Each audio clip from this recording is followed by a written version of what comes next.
Good morning, and a happy Saturday to all of those watching today. My name is Kerry Dupree, and I'll be joining you today for Live at the Waterhole.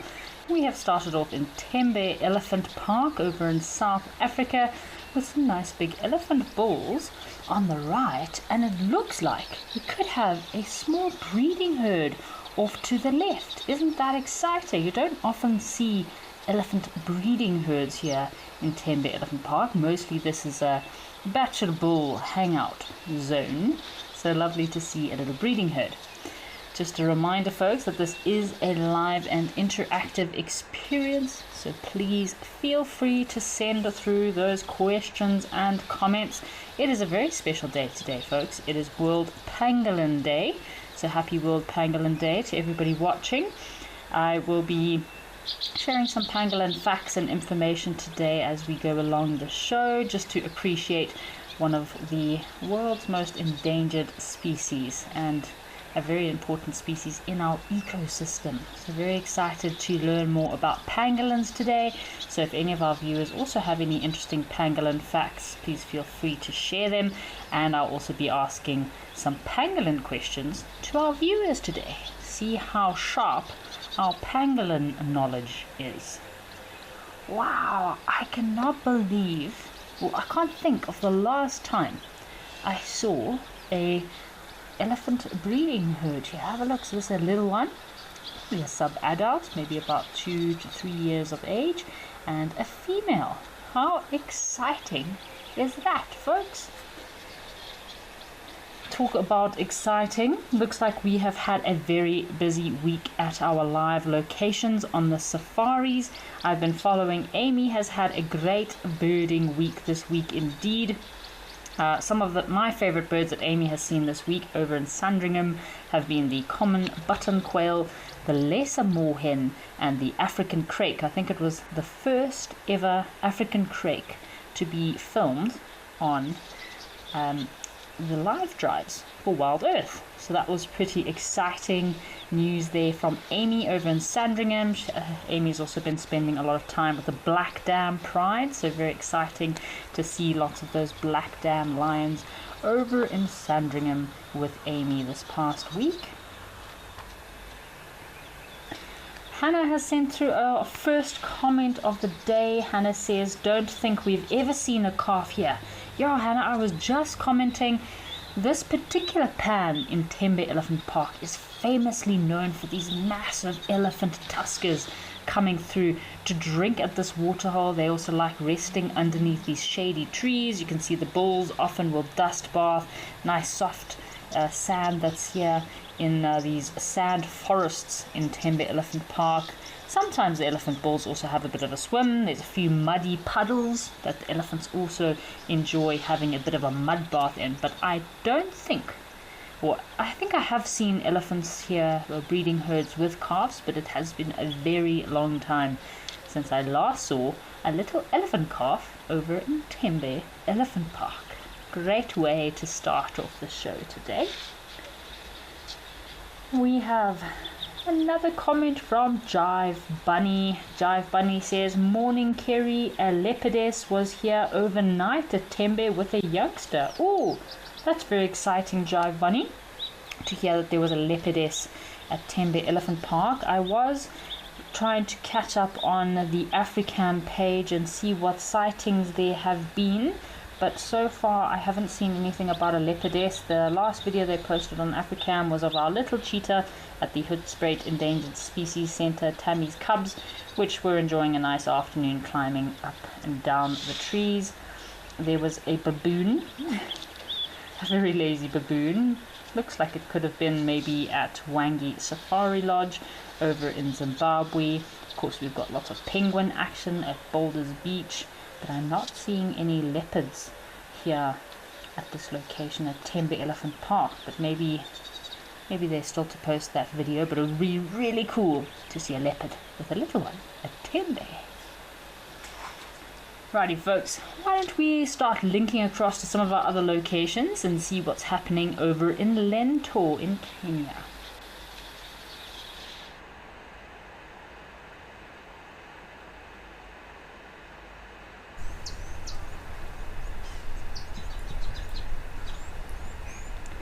talking about baboons. What a great way to start off the day, with some elephants and a troop of olive baboons that look like they have made their way down to the waterhole. I always love watching baboons, lots of shenanigans and family dilemmas and antics always taking place amongst our primate cousins, the olive baboons. We've got another comment from Tinas. Hello Tinas, thanks for joining us today. Tinas says, you are such a busy woman, welcome back. Oh Tinas, yes indeed. Yes, I'm I've been up and down a little bit. Just got back from a trip to Odzala National Park in the Congo, the Republic of Congo. I'm in Johannesburg for a little bit. Our weather here in Johannesburg is looking lovely. I love these overcast days. I actually just did the park run this morning, so it's always great to have a little bit of a drizzle. Nice overcast weather for park run. Currently in Johannesburg, it's about 24, might get up to 26 degrees today, so nice and overcast. Don't think we're going to see much of the sun. There's about 55% chances of rain in Johannesburg as well, or in the Gauteng province. But over in Lentor, you can see some clouds are also building up. Maybe they might be in for a little bit of a drizzle of rain in the next couple of days. Something seemed to have frightened these baboons. Oh, we've also got a zebra in the distance here. Have a look, there's probably a small harem of zebra just in the background here, probably waiting for the opportunity to also come down to the waterhole and have a drink, but they are not interested in putting up with all this monkey business with all the baboons around. And I say I'd rather not go to a waterhole after the baboons have been up to all their nonsense. Everyone waiting their time, waiting the perfect time to come down to the waterhole to have a drink. So Harriet has sent through a comment. Hello Harriet from a very hot Cape Town. Apparently the weather in Cape Town is quite warm at the moment. It's very different here in Gauteng. I don't think we've seen the sunshine this morning yet, so I hope you are ready to have a nice cold glass of iced tea or a refreshing beverage. Harriet over in Cape Town. We were chatting about the safaris and how it has been a crazy time on the sunset and sunrise safaris lately. I know on the sunrise safari this morning it was a little bit quiet until the Queen, Hlalamba, showed up. So lovely to see Hlalamba snoozing up in a tree with John over in Chitwa. And then of course Kenya, there's been lots of action over in Kenya. David had the Topi boys, they were feeding on a warthog carcass. And lots of action over in the marsh. It's always lovely to see hippos and elephants feeding in that marsh in front of Governor's Camp there. There were also hummerkops and all kinds of other bird life happening. I feel like that often happens in the Mara. So much action in the marsh. So Hannah is asking a question about pangolin. If you're just joining us folks, today is World Pangolin Day, so we're going to be chatting a little bit about pangolins. And Hannah's asking, have you ever seen a pangolin? Yes, Hannah, I have seen a pangolin. The pangolin I have seen is a white-bellied pangolin. Unfortunately, it was a rescue, so I don't know if I can quite consider that as a wild pangolin. It was in a rescue centre in Central African Republic. That was my first pangolin sighting, but I'm still waiting to find a pangolin in the wild. They're very rare to find pangolins in the wild, so any of our viewers watching today, I'd love to find out how many of our viewers have seen pangolins and which species of pangolin have you seen on your African adventures. So just a bit of information on pangolins, folks, if you didn't know. There are about 8 species of pangolins globally. 4 of these species are in Asia and 4 of these pangolin species are in Africa. The Temminck's ground pangolin, which is a terrestrial pangolin, which is most commonly and widespread pangolin across southeast and it's kind of the southern and eastern Africa. Your other ground pangolin species is the giant ground pangolin. This is the beast of the ground. or the biggest of the pangolin species. Some of these pangolins can weigh up to 30 or 33 kilograms, and these pangolins are normally found in Central and West Africa. But again, a very rare sighting. And of course, I mentioned the pangolin I've seen is the white-bellied pangolin. So some of the more rare pangolin species in Africa are your two tree-dwelling pangolin species, one being the white-bellied pangolin and then the black-bellied pangolin. Black-bellied pangolin is famous for having the longest tail. In fact, it kind of looks like a long baboon tail if you see it. It's a very long tail. They occur in tropical forests in Central and West Africa, and of course your little white-bellied pangolin is again more common in your forest areas as well, Central and West Africa. These little pangolin species, the tree pangolins, are quite a lot more difficult to rehab and rehabilitate and reintroduce back into the wild because of the specific formula that they require. So the formula that they use for black-bellied and white-bellied pangolins, for nursing them, for feeding them in their first few weeks or first few months, is actually a powder form of cat's milk. Isn't that interesting? Powdered form of cat's milk that they use for these tree pangolins. I don't think baboons would be very impressed if they were fed cat's milk. Interesting how different species have very different requirements when it comes to the proteins and nutrient levels in the milk that they are fed from their mothers when they are young. So baboons generally are very easy to bottle feed. Most people that I know that have rescued and rehab baboons can use a normal formula, same as us humans would use.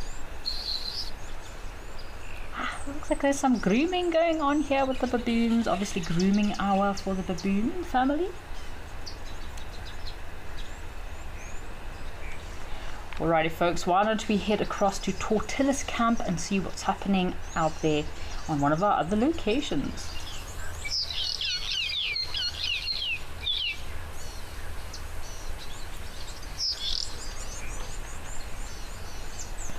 Oh my goodness folks, have a look what we have here in Tortillas Camp. Also in one of our locations in Kenya, a little baby ostrich and its mother. Wow, how epic is that? You don't see that very often. I wonder if she's got more little ones running around. She's come down for a midday drink. It's very hot this time of the day in Kenya, so perfect time for them to come down for a little bit of a drink. I would hope that she's got more chicks. Generally a female ostrich can have a clutch of anything between 5 to 12 eggs at one time. But the chicks are very quickly taken out by lots of different predators, including predatory birds.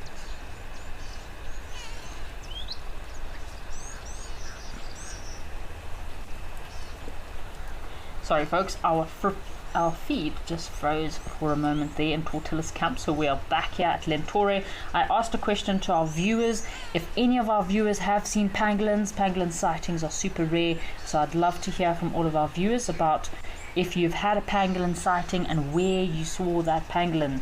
Melinda has sent through her pangolin sighting, saying, I saw one in Kruger as a child in the 70s. Oh my goodness, Melinda. It just shows you how rare these sightings of pangolins are. I mean, I've grown up in the bush pretty much my whole life, and I have never seen a wild pangolin. Yeah, it's very, very rare to see these pangolins in the wild. Oh, check out this little one. Catching a ride on mommy's back. So Mark was asking a question about our ostrich and the ostrich chick. Mark wants to know, was that chick drinking? I've never seen that before. So yes, Mark, I saw the female ostrich was definitely drinking. I'm not too sure if the little chick was. The little chick looked a little bit more nervous, but yeah, ostrich chicks will be prone to drinking during the day as well, to keep that moisture levels up, prevent them from becoming dehydrated, just like our troop of baboons here. So baboons generally early morning, as soon as the sun, even before the sun rises, once dawn starts arriving, sure all of us have very fond memories of being out camping. You can hear the baboons start becoming restless in the early hours of the morning. Depends on what location you're at, but from 5 o'clock, as soon as there's even the slightest bit of light, the baboons start causing a bit of a raucous. Family starts becoming unsettled and ready to start their day, so they'll come down from their roosting trees early hours of the morning. So by the time sunrise happens, baboons are already roaming around, starting to forage during the day. But generally, mid-morning or midday and early afternoon is when baboons will always make their way to a waterhole to have a drink. So normally they'll try to drink at least 2 to 3 times a day. Baboons are a sort of a water-dependent species, unlike some of our smaller antelope, like your duikers. Some duiker species, or even like roan, for example, or oryx that can go days without water. Giraffe, not necessarily a water-dependent species. They can go for quite a long period without drinking. But most primates, including baboons and our vervet monkeys, they need to have at least a drink a few times a day. I just got back from my trip to visit the gorillas in the Congo, and your larger primates like your western lowland gorillas, mountain gorillas, it's interesting how they're different to our olive baboons and vervet monkeys. So those larger primates generally get about 95% of the water that they require in their diet. They actually get it from the food that they eat. So it's very rare to see those larger primates actually looking for water.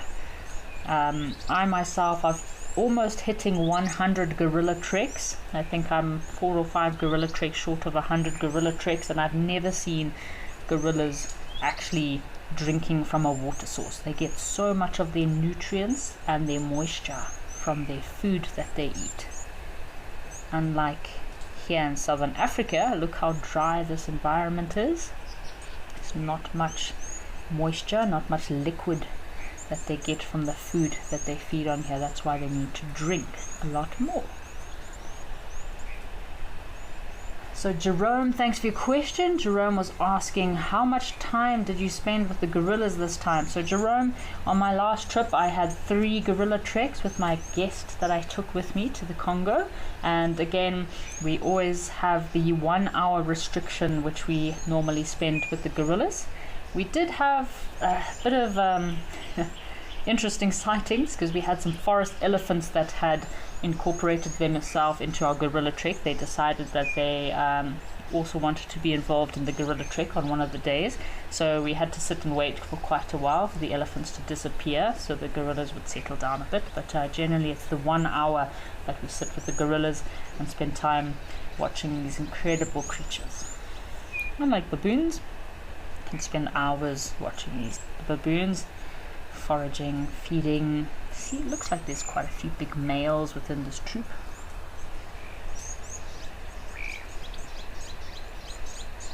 Got another comment here from Roz in George, has sent through her pangolin sighting about the pangolin in 2020 on Wild Earth with Isaac in the Mara Triangle. Thanks for sharing your sighting there, Roz. Awesome to see this pangolin for at least 20 minutes, which is pretty epic. Let's head across to Victoria Falls, folks, and see what's happening over in Zimbabwe.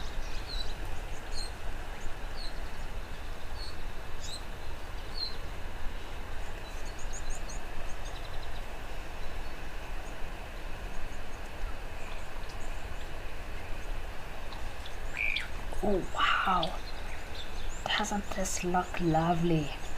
So Victoria Falls, folks, if you didn't know, is one of the places I've considered as one of my hometowns. I used to live in Victoria Falls for, my goodness, just under 20 years, I would say. And it is lovely to see it looking like this, nice and green. There's a bit of grass cover. Nice to see that they've had a great rainy season.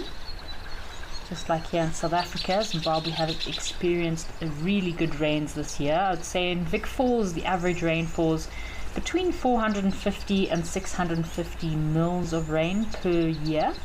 But this year, I think they might easily overpass that. It could even be heading towards 700 mils of rain for the season this year, which is great.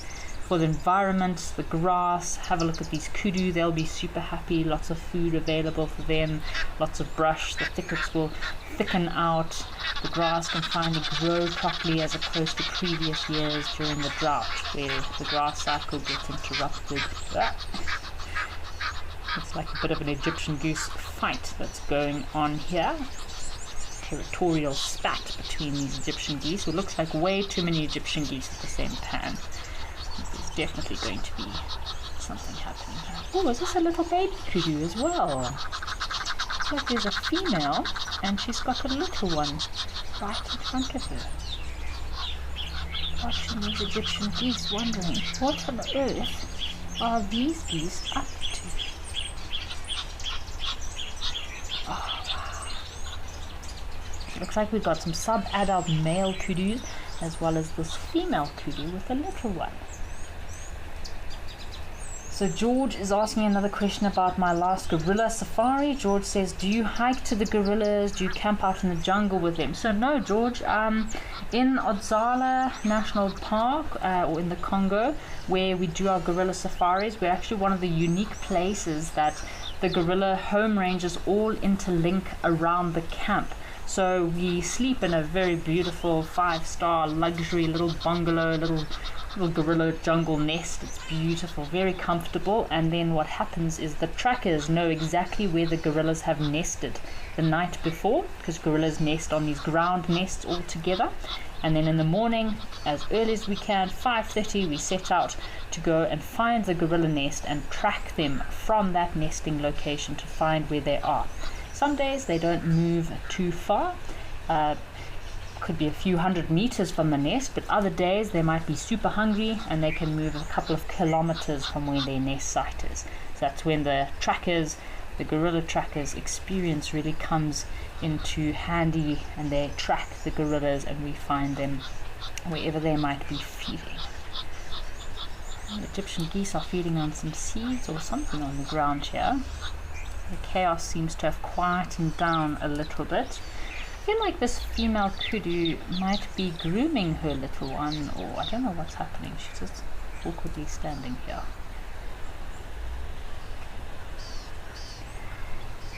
Alrighty folks, why don't we link to Tau Lodge and see what's happening over in Tau in Madikwe, South Africa.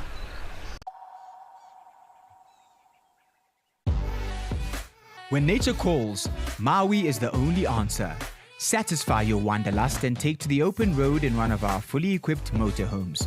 Boasting a fridge, gas stovetop, AC and bathroom, our motorhomes are comfortable and spacious, making any self-drive adventure in the Kruger or garden route memorable.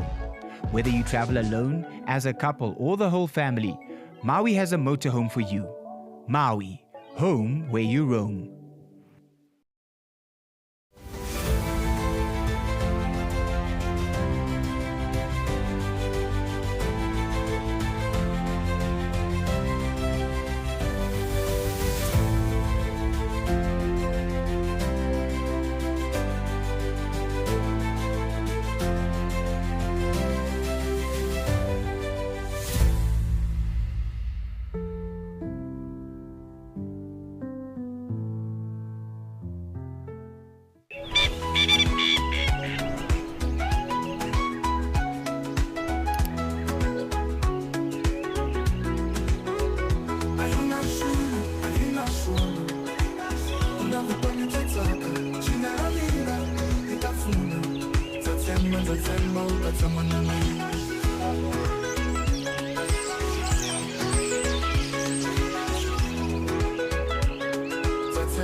When adventure calls, answer with Brits.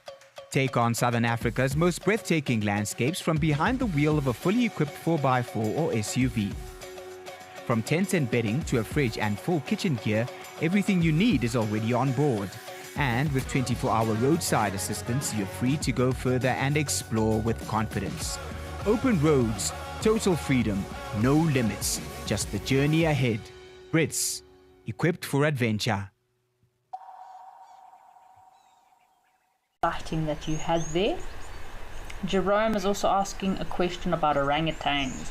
Have you ever spent time with orangutans? So Jerome, no, I have not spent time with the fluffy, ginger, awkward looking orangutans, but I would love to know, Jerome, if you have seen orangutans before. They do have the most awkward long arms, very fluffy coats. They move quite slowly through the treetops as well. But I do know orangutans are quite a popular species that a lot of clients I've had do like to seek out those orangutans. Very unusual looking creatures to me, especially baby orangutans. My goodness, baby orangutans feel like they have very fluffy, wiry ginger hair on the tops of their heads. They're very, very cute, strange looking creatures, orangutans. Oh, look at these Egyptian geese dabbling away. I'm trying to see how many chicks this family of Egyptian geese have.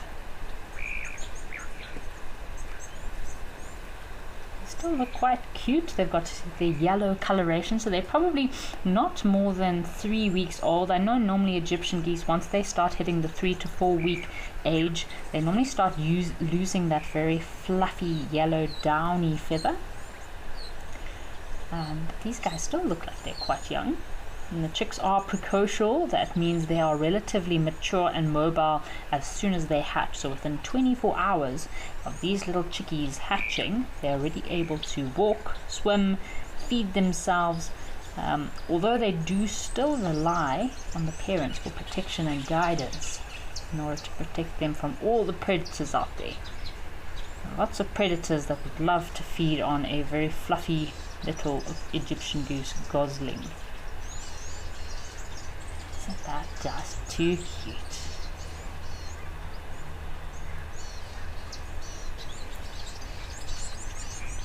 So folks, why are we talking about pangolins today? Out of the 4 species of pangolins that we get in Africa, the most vulnerable within the group of pangolins in Africa would probably definitely be the white-bellied pangolin, as well as your giant ground pangolin. These 2 species occurring mostly in Central and West Africa. They're currently listed as endangered in Africa. And within the Asian species, some of the Asian pangolins are also considered critically endangered. It's one of the most poached animals in Africa, and of course they are poached for their scales. Even though there's a lot of traditional belief behind the scales of pangolins and a lot of uses of these scales, the scales are actually just made of keratin. It's the same kind of makeup of hair, fingernails, bone. It's nothing special about the scales of pangolin, but they are believed to have a lot of magic or medicinal uses. And the name pangolin, the meaning of the name pangolin, actually comes from the Malay word pengulan, which means the one who rolls up. So the name pangolin refers to their behavior of being able to roll up in a ball to protect themselves from any predators. Okay, so I'm counting 3 chicks here. I might have seen 4 just now. Oh, we've also got a coot. Red-knobbed coot coming through. Alrighty folks, why don't we link across to Camelthorne, see what's happening at one of our locations over in Botswana.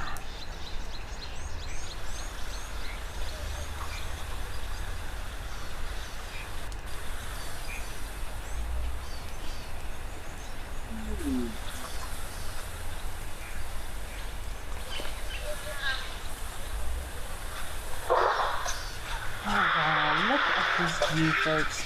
I'm just taking a moment here to appreciate the grass. Look at all of this grass. I know Botswana has also experienced very heavy rains during this last rainy season. So we're currently, we're in February right now. So the rains will sort of be tapering down from this time of the year.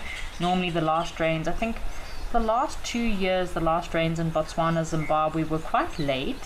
Probably about March, April, but normally from end of February into March, that's when you'll be having the last rains.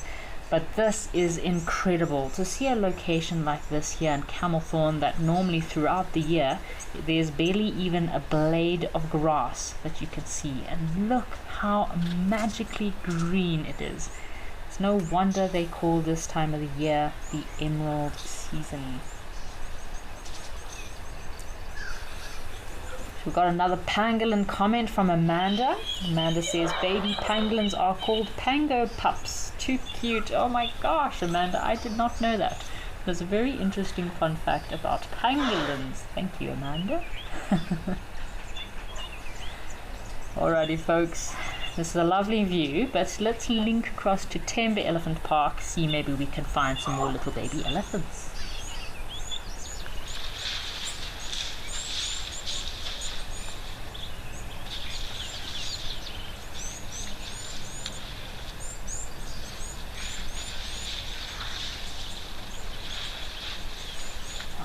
So we've still got our elephant bulls. They don't seem to have moved very much since we started the show. They're enjoying this nice shade and the cool sand, I'm guessing. Got some impala that have also joined. Nice breeding herd of impala. They've probably come down to the waterhole. Oh, here's the big ram at the back. And you can see how much elephant activity there is in this area. The elephants have really, I feel like it's like almost like a natural elephant little mud wallow arena area that they've created for themselves. Lots, so kind of on the side of this pan that's closest to the camera is filled with all these little elephant mud wallowing spots. They love to dig up that soil, cool themselves down. So Trisha is asking a question. How long have you been guiding? Did you start straight out of school? So Trisha, no, actually after school, I actually studied hotel management and catering with City and Guilds for 2 years, and of course I did my practical placements for another 2 years. I was in hospitality for about 5 years before starting guiding, and then I decided it wasn't quite adventurous enough for me. I much preferred to be the guide and the game viewer with the guest rather than the guide waiting, or the camp manager waiting in camps for the guest to come back. So I kind of took a little bit of a gap, 6 months, where I did a few guiding courses and just immersed myself in nature and decided if guiding is something that I wanted to do. My father is a professional guide, reserve manager, wildlife vet, ecologist, so it was something that was very natural to me already. So this year, September, I've actually been guiding for 10 years. So very exciting to have 10 years of guiding experience underneath my belt. Of course, it doesn't matter how long you have guided, I feel like. You still see and learn new things every single day, which is always rather exciting. Lots of interesting sightings out there. Animals are always teaching us and showing us new behaviors. Look at this big bull. What is he up to? You can see he's already had a bit of a mud bath. Most of the mud is dried off on his body. Just very calmly standing here, flapping his ears, cooling himself down a little bit. Maybe he's contemplating life. What his next move is. Where is he going to go? I feel like us as humans, it's also okay for us to do exactly what this elephant bull is doing. Just take it easy, take it slow, maybe park off somewhere, think about life, which direction you want to take next. Hey, good boy. Are you going to go and hang out with those other elephant bulls underneath the tree, or are you going to make your way down to the waterhole? Maybe there's some sort of hierarchical influence also going on here with this elephant bull. Maybe he's not as dominant as the other bulls around the perfect little sandy bathing spot. Maybe that's why he's standing out in the sun by himself. I'm not seeing too clearly, but if he was an elephant bull in must, that would also make sense. Sometimes elephant bulls, when they're in must, they ponder and contemplate a lot of things, lots of hormones running through their body. They're very confused, especially as younger bulls. I mean, this bull looks like he's probably, I'd say, between the ages of late 30s, 38 to 40. He's got a decent set of tusks. He looks like he's quite mature. Not the biggest elephant I've ever seen. Oh, we've got another elephant bull off on the right. He's also contemplating life. Typical posture for an elephant. Trunk wrapped around his tusk while he decides what is his next move.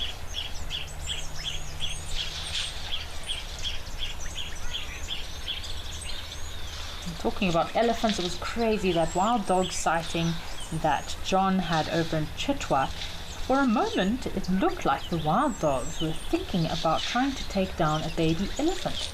It's not the first time I've seen this. There's been a lot of videos captured lately of big packs of wild dogs actually trying to hunt baby elephants, which is crazy if you think about it. I mean, even lions, obviously lions in very big prides are known for taking down small elephants or sub-adults. But a pack of wild dogs, they're definitely being quite brave, trying to separate and take down a little elephant. The female elephants, they are very, very protective over their young ones.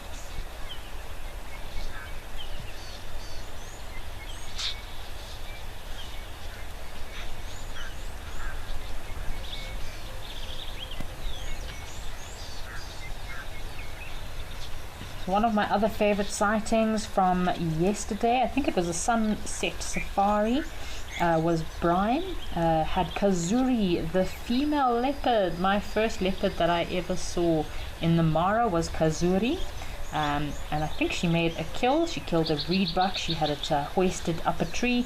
So really awesome to see Kazuri. I really love that leopard. She is an incredible leopard. Of course, I also spent a lot of time with one of Kazuri's sub-adult cubs, Kipapeo, which means butterfly. So lovely to spend time with those leopards in the Mara. And of course, Brian also had some incredible sightings of a serval that looked like it was marking its territory. So the new location that we have over in the Mara seems to be quite fruitful. What is happening here? Oh, okay, we've got the impala that are kind of seeking refuge in the shade of the tree here, and I saw this strange white thing, but it is the woolly-necked stork that has also decided that he wants to take a bit of a break and rest up in the shade of this tree next to the river. Looks like it's also a little bit of a windy day over in Tembe Elephant Park, so a perfect nice shady place for these impalas to come down for a munch, and our woolly-necked stork to hide out of the wind.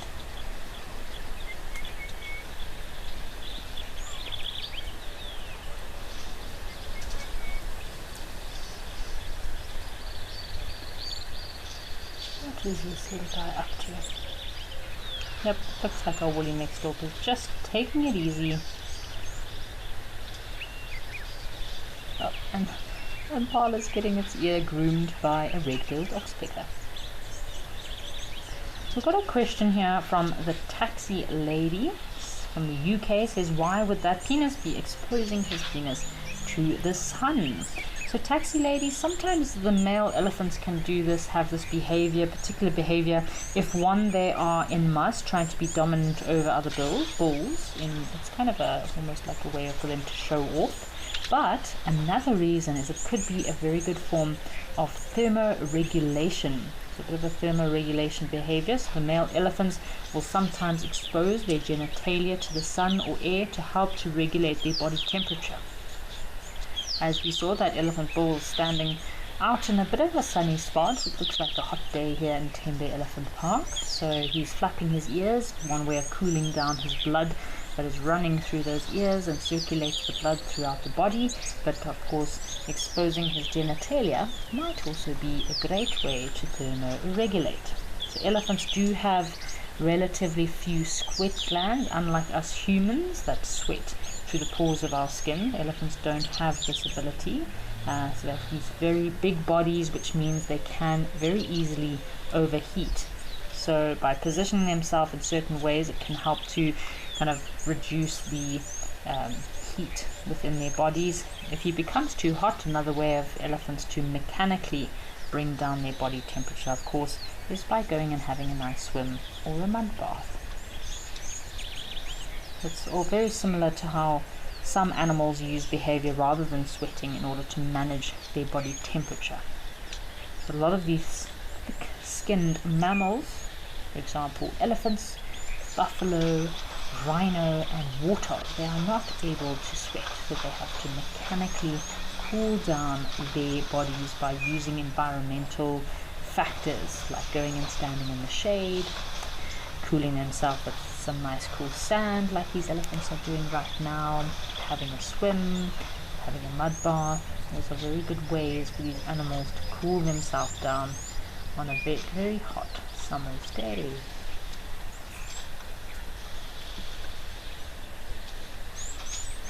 Very calming and relaxing to watch elephants.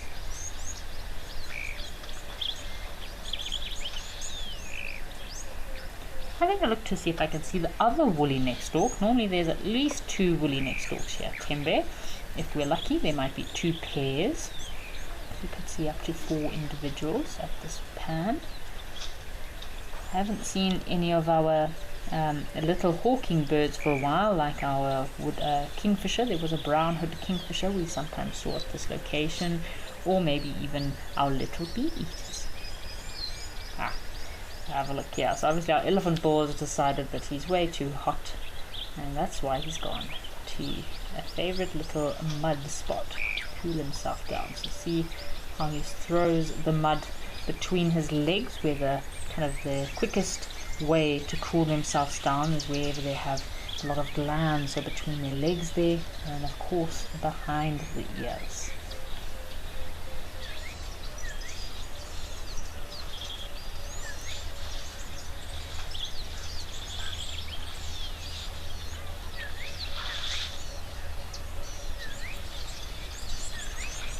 It's lovely to just watch these elephants, listen to the sound of them splashing themselves, their ears flapping on their skin.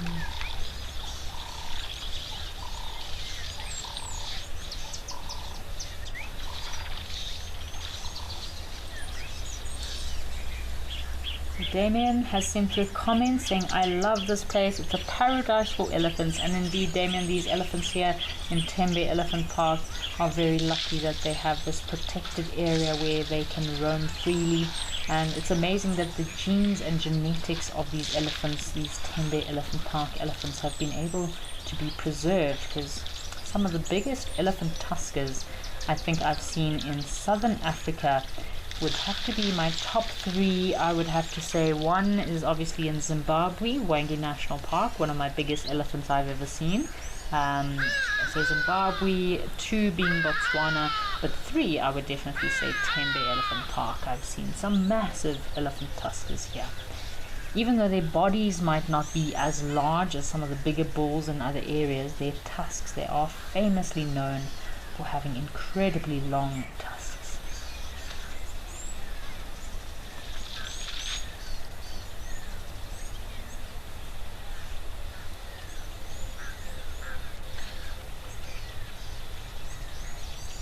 Another interesting fun fact, folks, about pangolin for World Pangolin Day today is pangolins actually have no teeth. So pangolins will use their very long, sticky tongue. It's actually longer than their bodies in order to feed, to get into the ants and termites. So they'll stick those long tongues of theirs down little holes. They stick to their tongue, they bring it back into their mouth, and then these little insects, the ants and termites, will then go through a gizzard, just like with birds, and that's where the chewing process will happen, I guess, or where the ants and termites will then be crushed up. And a pangolin, a large pangolin, can generally eat up to 7 million termites or ants, which is incredible. So they're the world's best natural pest controllers. That's why it is so important that we have pangolins in our ecosystem, because if you don't have pangolins to remove the excess of ants and termites in the environment, one, the ants would eat all other little creatures and there'd be too many ants, and two, the termites can be terribly negative, or have a negative effect on trees, because if there's too many termites, if there's not enough wood for them to eat on the ground, they start eating living trees. So then lots of trees would start dying because of the excess of termites in the environment. Then all your little creatures would be eaten by the ants as well, because ants can feed on a variety of little creeping, crawling creatures. So it's so important. Every little creature in the food chain or in the natural world has its own special purpose, that it needs to be out in the bush, out in the wild. So if you remove one link from this chain, it's amazing how the butterfly effect kind of affects so many other species.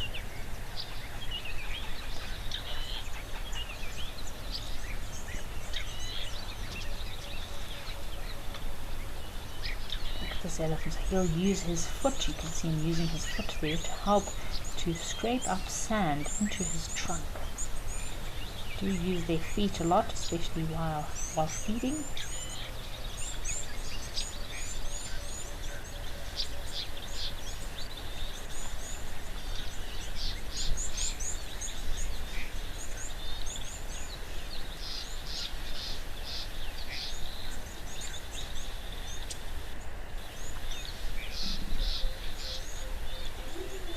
So we've got a comment question here from Jake. Jake is asking about how big is a pangolin compared to a dog, just for comparison's sake. So Jake, as we spoke about earlier, the largest pangolin in Africa is a giant ground pangolin, which can weigh between 30 to 33 kilograms. So that would probably be the same size if I had to compare it, or maybe like around about the same size as a sub-adult Labrador, or a golden retriever, a sub-adult golden retriever. So again, this giant ground pangolin, the height at shoulder height, or the measurement that you can measure the top of the pangolin, is about 1 to 1.5 meters. That's about 3 to 5 feet, and that's from head to tail. As I mentioned, the weight, about 33 kilograms, is one of the largest giant ground pangolin that has ever been recorded, and that's looking at about 73 pounds. Your smaller pangolins, for example, your medium-sized pangolins that you can find in India, can measure anything between 60 to 90 centimeters, or 2 to 3 feet from tip to tail. And if you were to compare a small Indian pangolin to a dog, it would more likely be around the size of a beagle or a border collie. I hope that kind of helps to sum up the size of these pangolins, Jake. The tiny little tree pangolins, I'd say, if I were to compare it to a dog, the ones I have seen are more like a little chihuahua size, tiny little chihuahuas, but of course with long tails. The body size would be the size of a chihuahua. I think the white-bellied pangolin on average only weighs about maybe sub-adult to adults, about 2 to 3 kilograms. The ones that I have seen photos of, but of course with much longer tails, especially in the black-bellied tree pangolin. It has a very long tail. Look at these elephants. What are they up to? They're just enjoying their day. Nice chilled Saturday for these elephant bulls. Alrighty folks, why don't we head across to Stony Point, see what's happening over in Cape Town today.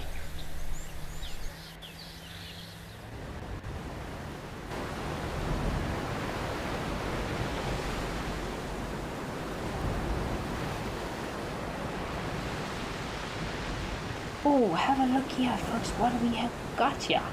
We have got a rock hyrax, or a rock dussie, that is feeding on some vegetation. My goodness, isn't this epic? You don't often see these little critters actually feeding. Most of the times that I see these little hyraxes, they are sunning themselves and just enjoying a very chilled, laid-back beach life here in Stony Point.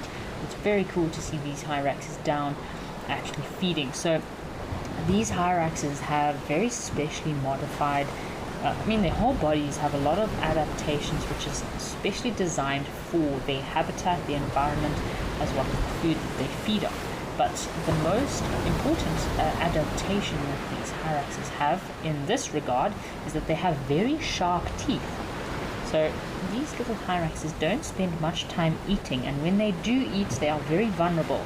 Look how exposed this hyrax is here. He could be taken off by a large bird of prey, or I know during COVID there was some reported sightings of caracal in Stony Point coming and hunting the hyraxes, but I don't think there would be caracal now. But any predators could very easily capture this little hyrax right now. So they've got very sharp teeth. When they do come down to feed, they feed very, very quickly, so that they don't need to spend too much time feeding in a day, exposing themselves. Look at this little guy. So Lens has sent through a question asking, are pangolins the same as armadillos? Lens, not exactly. So pangolins and armadillos may look similar, but they are completely unrelated. Their resemblance is more a classic example of a convergent evolution.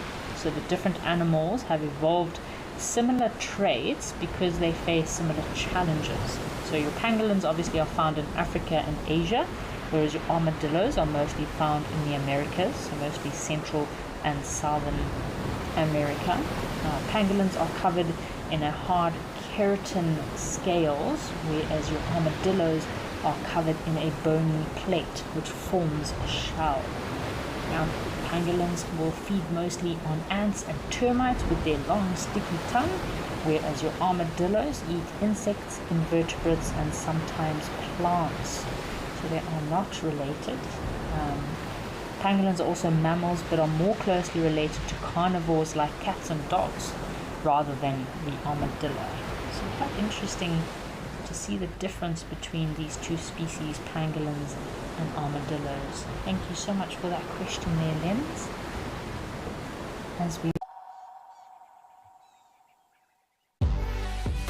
When nature calls, Maui is the only answer. Satisfy your wanderlust and take to the open road in one of our fully equipped motorhomes. Boasting a fridge, gas stovetop, AC and bathroom, our motorhomes are comfortable and spacious, making any self-drive adventure in the Kruger or garden route memorable. Whether you travel alone, as a couple or the whole family, Maui has a motorhome for you.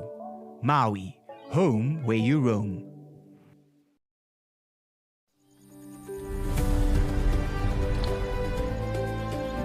Bada bang, bada boomsh. Oh, she's going to run after impalas. She's running after impalas. All right, everybody, that is our cue.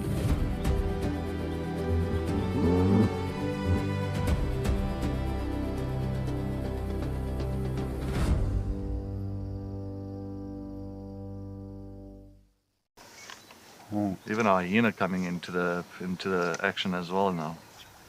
Oh my word! She's stalking the hyena now. Leopard, hyena, lion, all together in one shot. Oh. Whoa. This is action-packed.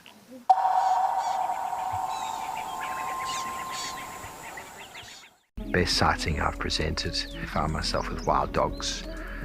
We chased the dogs around, chased them around. They ate an impala. We got the end of that. Then another impala went into Gowrie Dam down the road there, and the wild dogs went around. Eventually the impala came close to the bank. One wild dog went and grabbed it and then just pulled it out and just did what wild dogs do. It was an emotional experience, but it was very, very special. When adventure calls, answer with Brits. Take on Southern Africa's most breathtaking landscapes from behind the wheel of a fully equipped 4x4 or SUV. From tents and bedding to a fridge and full kitchen gear, everything you need is already on board. And with 24-hour roadside assistance, you're free to go further and explore with confidence. Open roads, total freedom, no limits, just the journey ahead. Brits, equipped for adventure. Antarctica, a crab-eating seal. My goodness, Harriet, I had never even heard of a crab-eating seal. Rather interesting. Thank you for sharing with us some awesome sightings from Stony Point. Seeing as our little Hyrax has bounced off, let's head across to Lentor and see what's happening over in Kenya. Maybe our ostriches have come.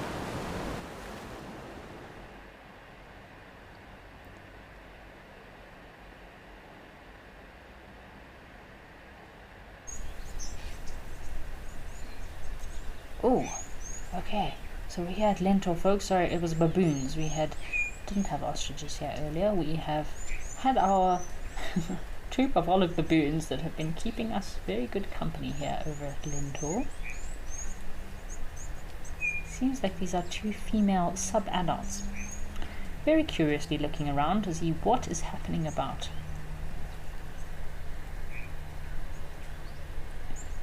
Maybe if we're lucky, one of the big boys will come down to the waterhole, or I think one of these females has actually had a tiny little baby that just ran off. Love the birding here at Lentor. You often get incredible birds at this location. Sometimes a little bit tricky birding here. Always find new birds I've never seen before. It's always a great challenge, always learning every day. So Emma, indeed, you are correct. These baboons surely are dominating this waterhole here today.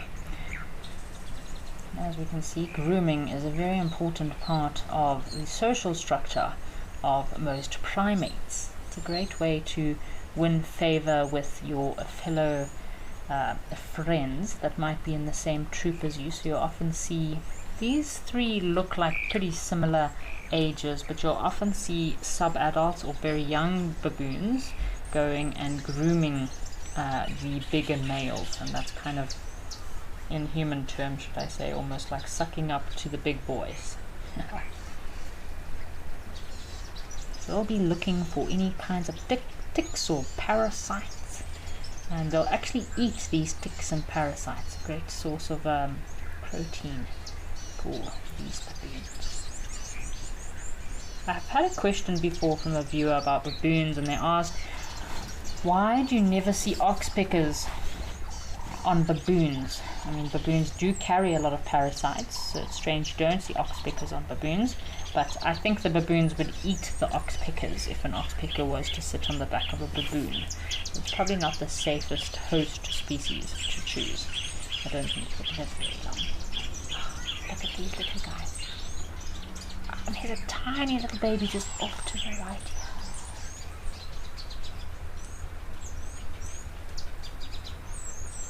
Oh, there's the big boy. You can see this is probably the big dog, big main male from this troop. So when you have the larger the troop of baboons, generally the more big dominant males you'll have. But if it's just a small troop between maybe 5 to 15, 20 individuals, the chances are you'll probably just have one big male.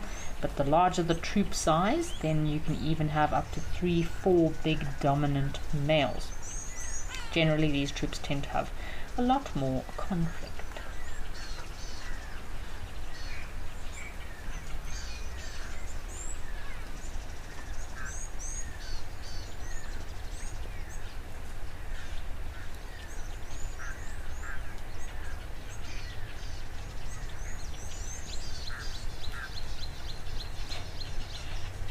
Let's sit and watch this monkey business take place, shall we?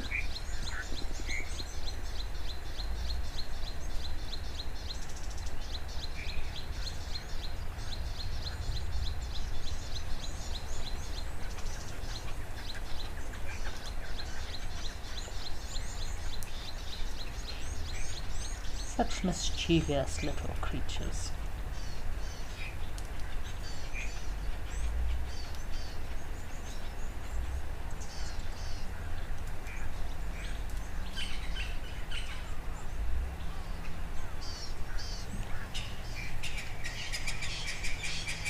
So in the primate society, I do love how they prioritize play.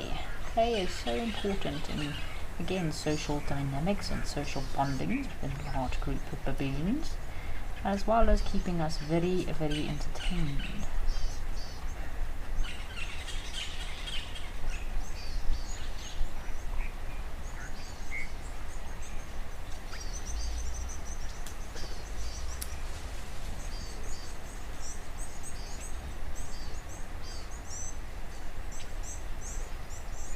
Wow, look at those teeth. So these little baboons are still quite young. I mean, some big male baboons, their canines can be incredibly large, even matching that of a big male lion. So the last thing you want to mess with is a big male baboon.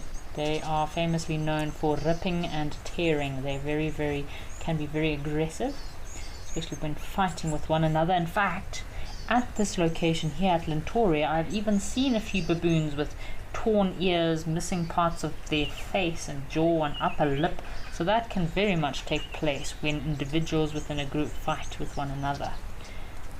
You do not want to mess with a baboon.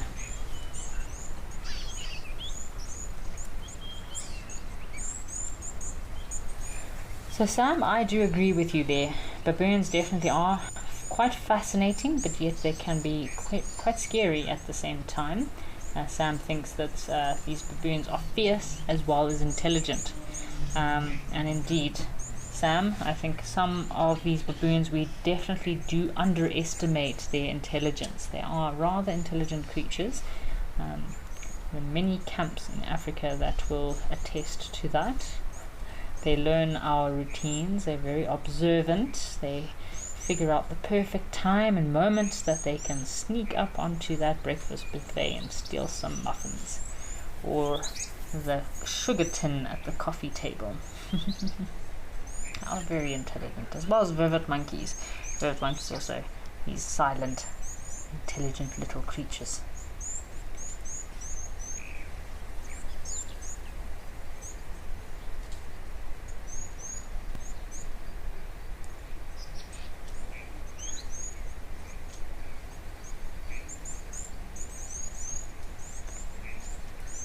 I wonder who is watching who. I know we're watching them currently, but I feel like they're still watching us, thinking, what on earth?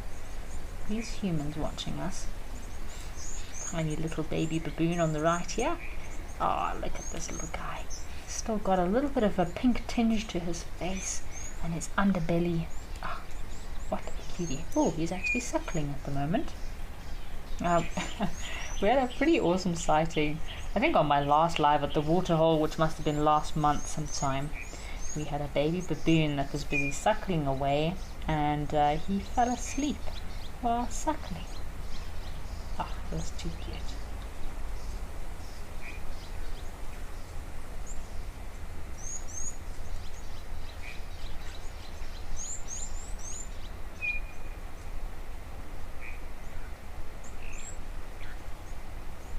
Have a look with these olive baboons. Olive baboons are known to have much thicker fur than that of the chukma baboons.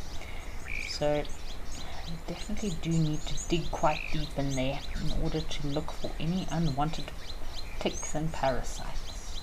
Oh, look at this little baby. He found a stick or something to play with. So Hannah, indeed, these little baby baboons can be quite rough. I do feel sorry for their poor mothers, especially like antelope. I find like baby antelope, once they are reaching the phase of ending their suckling period, so once they should be no longer suckling anymore, they can be quite persistent and quite rough while suckling with their mothers, which are always a good indicator that it's possibly time to wean these little ones off of their mother's milk.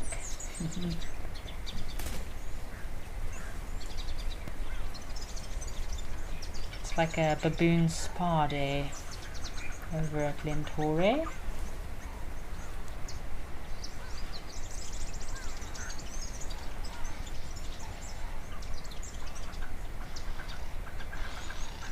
Oh, another little one. You can see, so this baby looks a bit older than the baby we were just watching just now. So I find they tend to keep that very light pink tone to their skin, as well as black fur for the first couple of weeks. But by the time they're about a month to heading over a month, so 4 to 5 weeks, then they generally start to become more brown in color, very pitch black in their face. Oh, I like these little ones that still have a bit of pink left on their faces.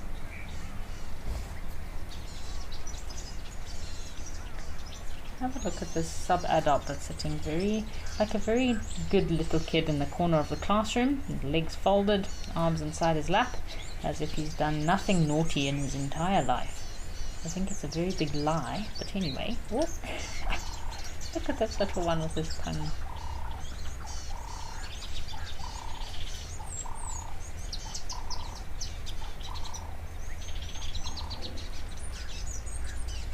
So these olive baboons are quite widespread throughout Africa, mostly found in these savannas, forests, as well as semi-arid regions. Oh, the mother is cleaning her little baby's bottom.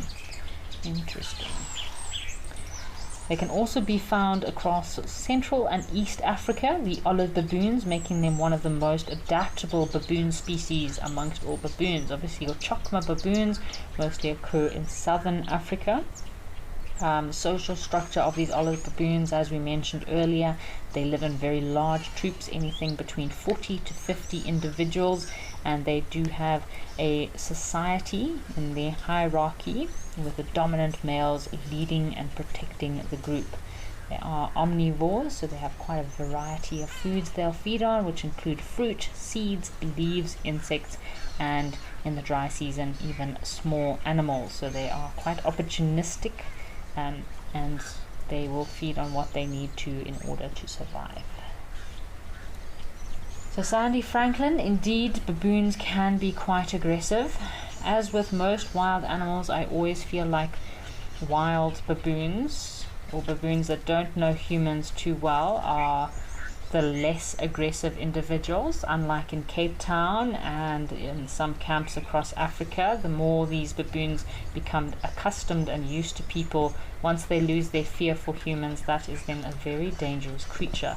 So just like in Cape Town, Victoria Falls, as well as in Zambia, the baboons, they no longer have fear for people, and that can be quite a problem. So I prefer these more wild creatures. Oh, look at this guy, he's got a tooth sticking out of his jaw. Right? Uh-oh. Last thing you want to be bitten by is a big male baboon like that. My goodness. Again, that's why dominance and respect amongst these hierarchies are so important. Otherwise you'll get your shoulder bitten off by a baboon.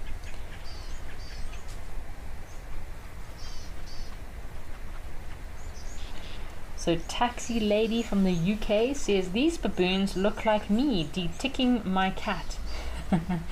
Indeed, Taxi Lady, these baboons do have a very strong resemblance to us humans, grooming one another.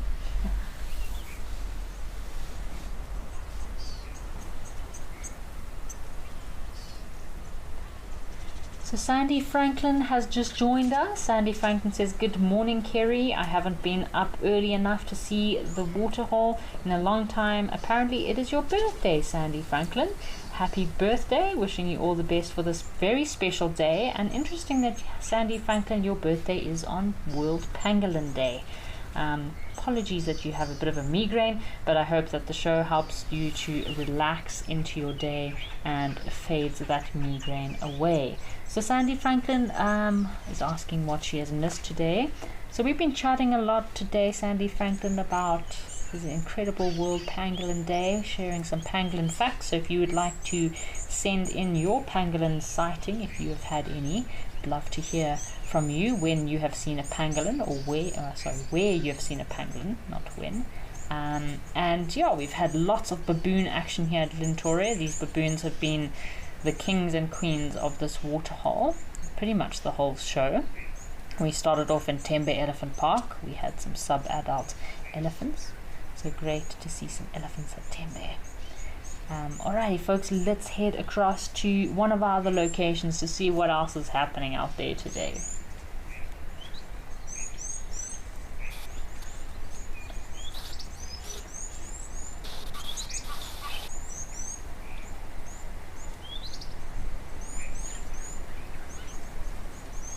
Oh, have a look what we have here, folks. So we are at Twin Pan over in Cylinder Reserve in Botswana. And I think we have possibly a water thickney. A water thickney here. I'm not going to say it's a spotted thickney, because it doesn't look like it has too many spots. Right, folks, our feed is unstable here, so let's head across to Tembe Elephant Park, see what's happening there.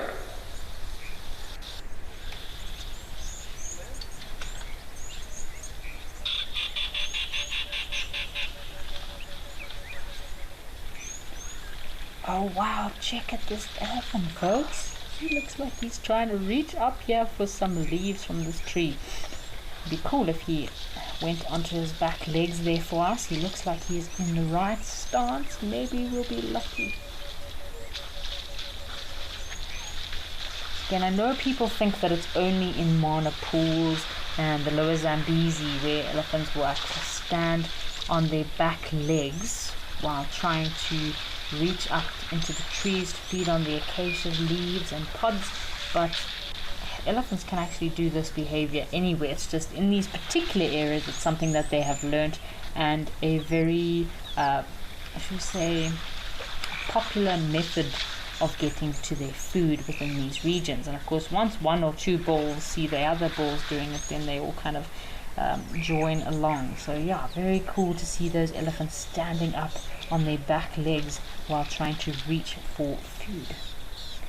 Folks, I think this is a female elephant on the other side of the pan, so keep our eyes peeled. Maybe we'll also be lucky to see a little baby elephant here. Tembe. It's not something we see often. Gosh, there's a lot happening here.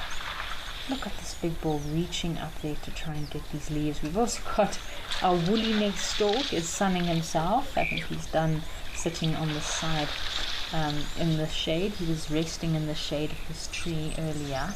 Now he is sunning himself, maybe to try and reduce parasites on his wings.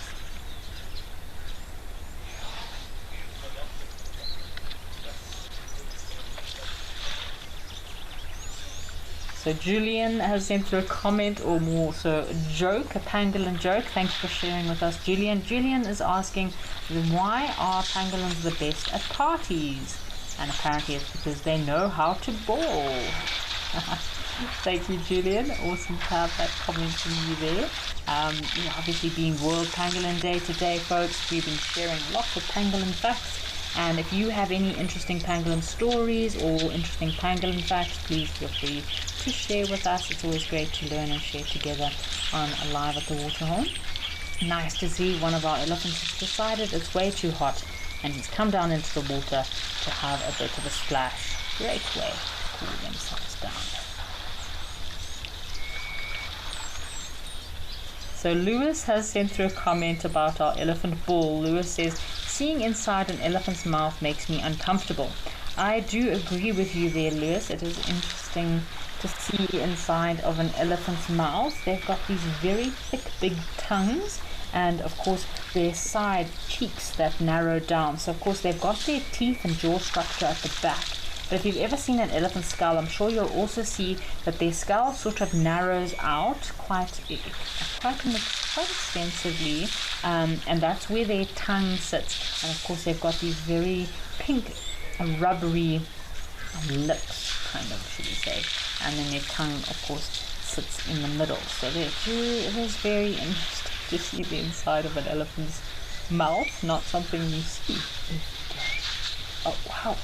Looks like we've got some more Egyptian geese. So Egyptian geese, we've had Egyptian geese at quite a few of our locations today. We had Egyptian geese fighting over at Safari Lodge in Victoria Falls earlier. We had Egyptian geese over at Tau with our little African spoonbill that we decided was a very good yoga student, because he was standing on one leg with his bill buried in his wings having a nap. So great to see we've got some more Egyptian geese here at Tembe. Probably going to be a bit of an Egyptian goose fight take place. Very territorial birds. Don't often see them in multiple numbers within a small pan like this. Oh, hello guys.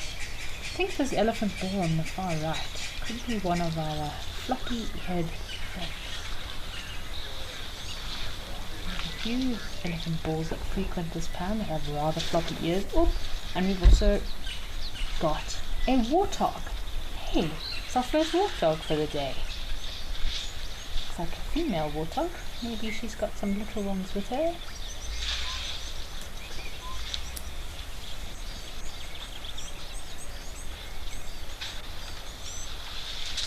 Now is a perfect time, folks, to just have a bit of a quiet moment as we just watch these elephants here at Tembe Elephant Park and listen to the sounds of these elephants at this pan.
Just having a nice quiet moment while we watch these elephants. But we've got a comment or question from Emma, and Emma's asking, do elephants have tongues? And yes, indeed, Emma. I was just chatting about elephant tongues just now and how they are very long.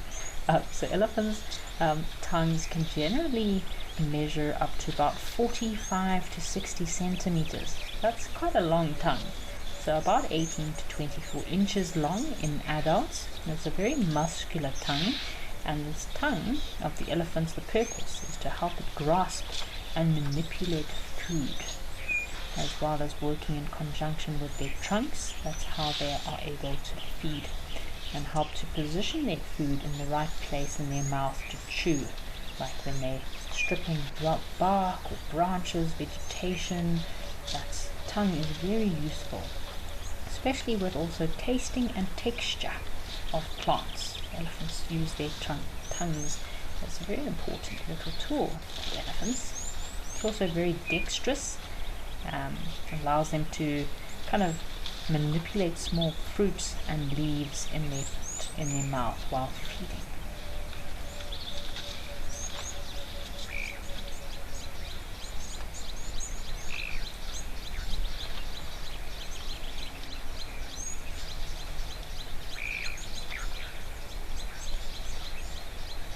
Alrighty folks, why don't we link across to Victoria Falls and see what else is happening over in Safari Lodge in Victoria Falls.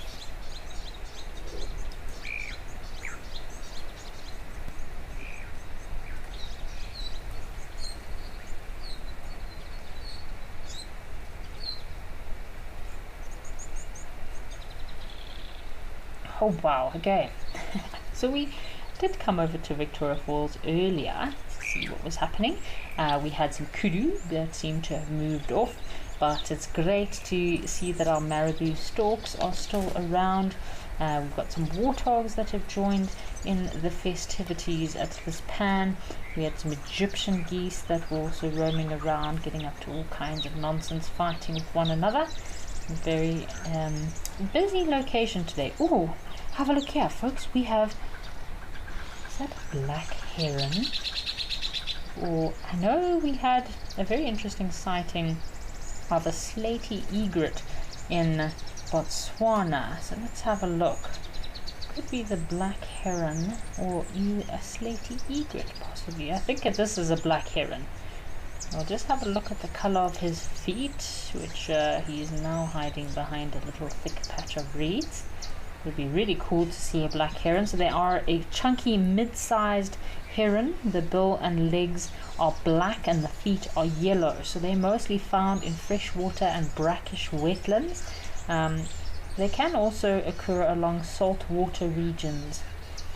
Come on guys. So they're famously known for being the nighttime daytime bird, or the umbrella bird. So they'll actually cast their wings over their head and form a bit of a shelter in order to see if there are any fish. That's their hunting strategy. So it looks quite tall. I would say this is a black heron. Might be a lifer for some of our viewers today. I do have a call of the black heron, so let me play this call here for you.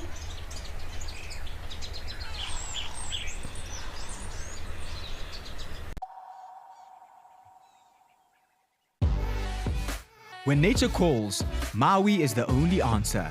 Satisfy your wanderlust and take to the open road in one of our fully equipped motorhomes. Boasting a fridge, gas stovetop, AC and bathroom, our motorhomes are comfortable and spacious, making any self-drive adventure in the Kruger or garden route memorable. Whether you travel alone, as a couple or the whole family, Maui has a motorhome for you. Maui, home where you roam.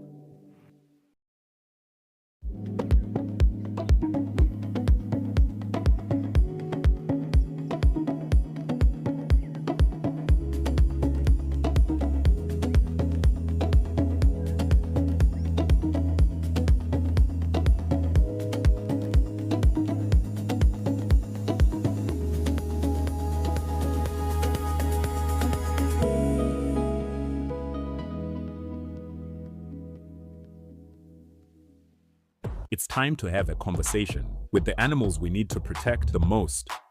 Wild Voices is an augmented reality AI-powered app that uses technology to create a different kind of encounter, one that informs, protects, and leaves habitats untouched. Bring her into your world to learn about her own. Hi, I'm Kanisa. What do you want to learn about now? Awareness in the right hands can help keep her wild. Launching on World Pangolin Day for free. Keep her wild. My full name is Mpho Tikani. I grew up in Soweto. My first animal that I filmed said to dog. Okay, no, it's my first animal that I filmed, I think it was an impala. Best sighting ever, I would say it was actually this year, 2024. But it was this Cedric when we had Muluwati and TP on a warthog kill. I think we have to cut it. When adventure calls, answer with Brits. Take on Southern Africa's most breathtaking landscapes from behind the wheel of a fully equipped 4x4 or SUV. From tents and bedding to a fridge and full kitchen gear, everything you need is already on board. And with 24-hour roadside assistance, you're free to go further and explore with confidence. Open roads, total freedom, no limits, just the journey ahead. Brits, equipped for adventure.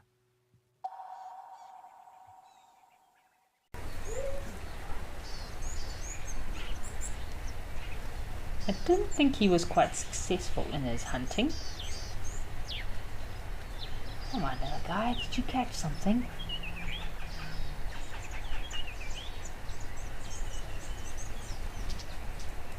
It's my first time seeing a black heron here at Victoria Falls.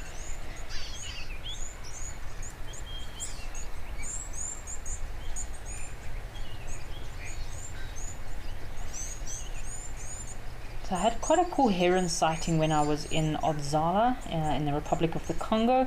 I had a sighting of a white-backed night heron. So I have seen the white-backed night heron before, but I wouldn't say it was a great sighting. So great to see these white-backed night herons kind of just tucked away, hiding in the very thick undergrowth on the side of the Lekoli River.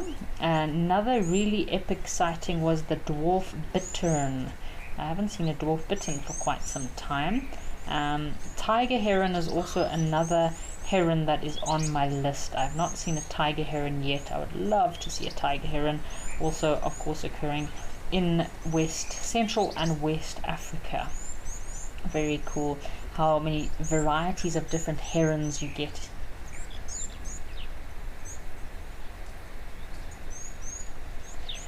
So Ursula, thank you for your comment. Ursula is asking, does the black heron's unique umbrella technique reduce competition with other wading birds? So yes, indeed, Ursula. All birds are kind of separated into their different family groups, different hunting strategies depending on the different types of food that they might be searching for. So this black heron, his umbrella hunting technique allows him to be able to hunt. So have a look in this area he's hunting in. It's got a lot of reeded, thick vegetation. As we mentioned earlier, he occurs in areas where the water is very brackish, might be quite dark, so it might be difficult for other wading birds to see fish. So that makes a perfect little niche for this black heron to kind of fulfill that niche and hunt in areas that might not be overhunted by other herons. I mean, there's a lot of other herons the same size, as well as egrets that might be hunting in the same sort of habitat as this black heron, but he has this unique adaptation where he can hunt in very dark water that might not be accessible to other heron or egret species. Haha, very clever little chap. I just love learning about birds and just anything to do with nature in the bush, even if it's the smallest little thing. It's so fascinating to learn how these creatures, it doesn't matter how big or how small they are in our ecosystem, how they've all evolved and adapted to fulfilling a certain niche. Otherwise, if all birds or all antelope, all predators, if they all fed on the exact same thing, there definitely would not be enough food to go around.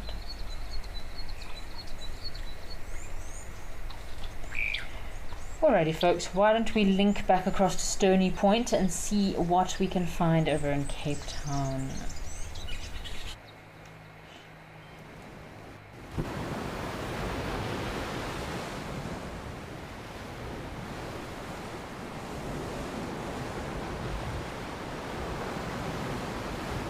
Oh my gosh, folks, have a look. We are lucky to strike some luck with our penguins.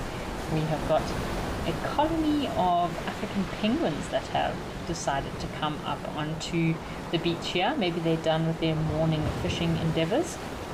So these penguins were formerly known as the jackass penguins, but I think the name has been changed to the African penguin because of their almost donkey-like array that they have. That's suit that they're about to go to a very fancy dress party. So generally in this region, your colonies at Stony Point can sort of host a very small sustainable colonies, so several hundred penguins or can all occur within one family group. It seems like a small colony. Wow, several hundred, that's a lot of penguins in one group. Generally, these penguins will live in burrows or under bushes in order to protect their eggs and chicks from the heat as well as predators. So I think it was Harriet is in Cape Town, and she commented earlier that it is a very hot day in Cape Town. It's very different to our weather here in Gauteng. We've still got very overcast weather here in Johannesburg. About 25, maybe maximum 26 degrees, very overcast. Nice cool day. I love overcast quiet days like this on the weekend. Can't say the same for Cape Town. The conservation status of these African penguins is unfortunately they are an endangered species, mainly due to overfishing, oil spills, as well as habitat loss. So the Stony Point colony is a very important conservation site and a protected area in order to protect these special endangered species. Normally when breeding, the penguins can have 2 eggs per breeding season, so both parents will sort of take turns in order to incubate and feed the chicks. And of course, I mentioned earlier, they probably just come in from some of their fishing endeavors, so of course their main diet is sardines, anchovies, as well as other small fish. So they often travel several kilometers in order to find food a day. So Jensen, as I mentioned earlier, I know in Cape Town the colonies can be up to several hundred individuals within a colony. I'm sure there are some viewers watching that are from Cape Town. If there's any viewers watching that do know what the exact number is on the penguin colony at Stony Point at the moment, please feel free to share with us. I'm not exactly sure on the current count of the penguins. I can imagine it's probably not easy to keep track of these penguins because we've got quite a majority of individuals on the beach here, but it's not often that you'll see them all together. Maybe in the early hours of the morning before they go out fishing, or late hours of the evening. But it does look like this colony is a very healthy population.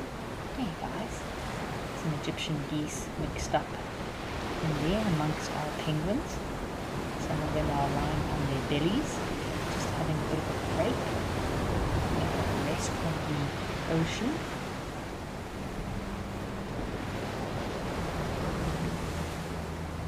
Alrighty folks, let's head back to Tembe Elephant Park, see what's happening with our elephants.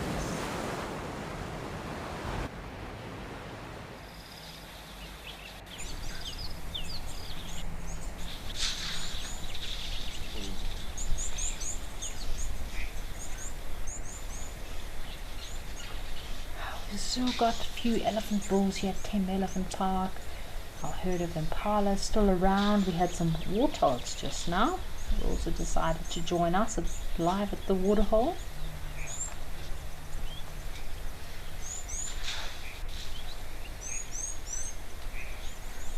We had an elephant bull that was swimming earlier. Maybe if we're lucky there might still be one or two elephant bulls that might be tempted to have a dip in the water if it's hot enough at Tembe.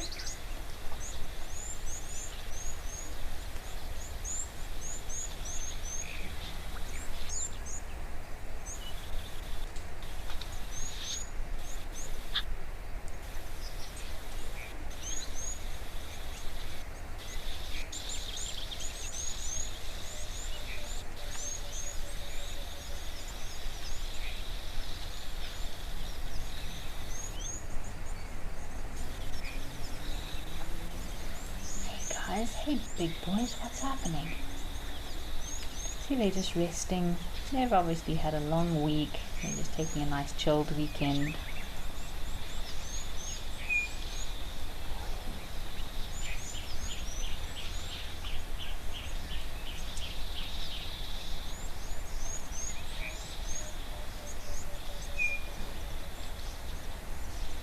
See, this one elephant bull's resting his trunk on his tusks there. It must be quite exhausting carrying around a very big trunk with you. Imagine if your nose weighed between 6 to 11 kilograms. You must be quite tired of carrying that trunk around. So it's no wonder you see elephants sometimes dragging their trunks on the road.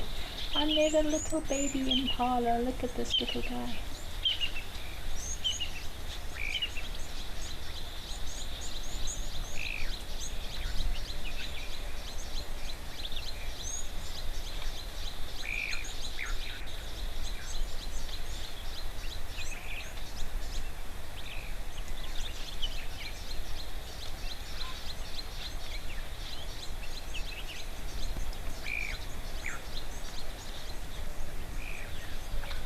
So cool to see these tiny little baby impala running around. We had some baby Egyptian geese earlier at Tau. Really cool to see these little baby creatures during the green season, but we'll be heading into our dry season soon. So yeah, most of the little calving season is going to be coming to an end as we head into the dry season.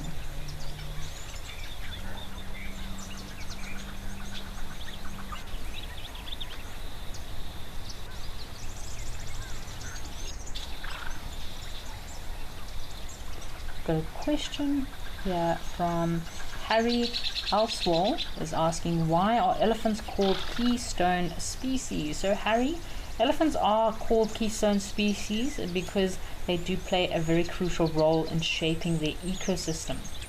We've Because of World Pangolin Day today, we've been chatting of pangolins, the importance of pangolins. Earlier we were chatting how important it is for pangolins as they are play such a vital role in pest control, removing, kind of helping to keep a stable population of ants and termites in the environment, so that there's not an excess of ants and termites which cause negative effects on certain populations of small little creatures, insects, as well as trees. So without elephants, many other species would struggle to survive. So elephants help to almost like habitat engineers.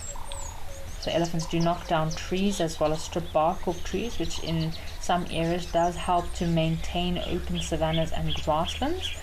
Elephants are like giant gardeners of the African bush. They are almost like these little seed dispersers, so they eat a huge variety of plants and trees, spreading the seeds, and of course they do create water access.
Trying to see, oh, looks like we might have another family of Egyptian geese on the other side of the waterhole. Isn't that exciting? Okay, maybe no little goslings. It does look like they are having a nice little family get together. We've got another question from Veda. Is asking, why do tuskless bulls or those with small tusks still succeed in mating in some populations? So Vera, tuskless or small elephant bulls can still succeed in mating because tusks aren't the only factor in reproductive success. So it's not the only trait that can contribute towards an elephant bull being successful. It's also about size and strength, so size definitely matters in the elephant society. The dominance is determined by their overall body size, the age, their ability to fight, social strategy, as well as female choice. So sometimes the females will also prioritize older, experienced and healthier bulls over elephants that might have smaller tusks. So populations can change due to poaching as well in certain areas, which reduces the number of large tusk elephant bulls, meaning that a lot of the dominant bulls might be bulls with smaller tusks. It's quite interesting, Veda. The biggest forest elephant bull that I've ever seen, I mean, his body was, say, the same size as a big-bodied timber elephant bull, but his tusks, my goodness, they were so long they almost touched the ground in front of him. His tusks were almost touching at the points where they met, almost above the ground. And even though this bull was incredibly huge, I saw him, it was at night, we were filming at night for the documentary Secrets of the Elephants, and he came into the bar and I was very curious to see what was going to happen with this massive elephant bull.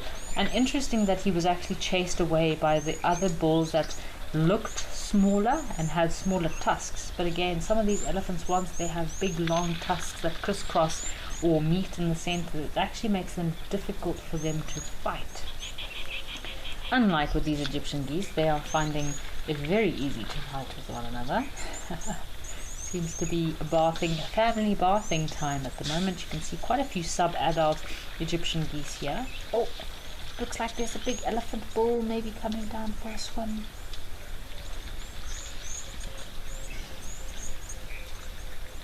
Wow, these elephants are massive here at Tembe. It's just interesting to see across our different locations as well. I mean, these elephants in Tembe Elephant Park here, the environment is perfect for them here. Also, it's cooler, so their tusks are less likely to crack. But once you start moving further up north into Botswana and Namibia, where the environments are much hotter, you find that it is a little bit more difficult for these elephant bulls to then have long tusks. They generally crack quite quickly because of the temperature, especially fighting, looking for food. They use their tusks a lot more, which causes their tusks to break and crack a lot more than your elephants in Tembe Elephant Park, for example.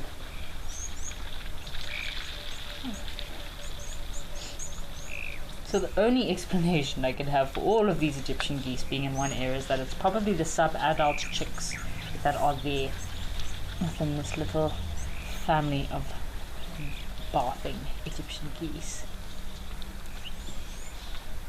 Oh, here's our floppy-eared elephant friend coming out of the shadows.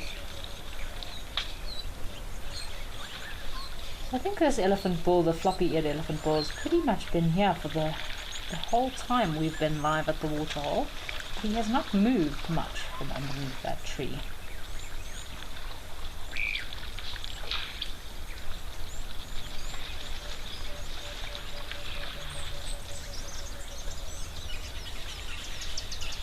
Oh, looks like we've got a few more elephants that have also come down. I think this is the bull that was swimming earlier. You can see it's very dark in colour. Alrighty folks, let's go and check out what's happening at one of our other locations out there.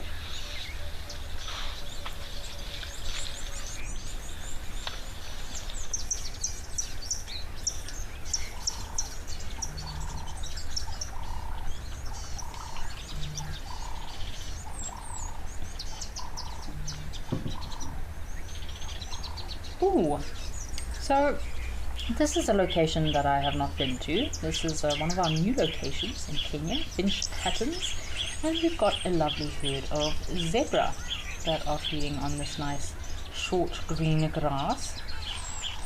And we had a question from Kirian, has asked, can elephant bulls control their musk? So I think that's quite an interesting question. I'd say yes and no. So elephants can influence their musk behavior, but they cannot control the hormonal drive when it begins. So they can't control when they go into musk or for how long. And if you're wondering what must is, it's spelled M-U-S-T-H, and must is basically a period of heightened testosterone levels that elephants go through where they are sexually active, often lasts a few weeks to a month, and during musk elephant bulls can be very unpredictable, very aggressive.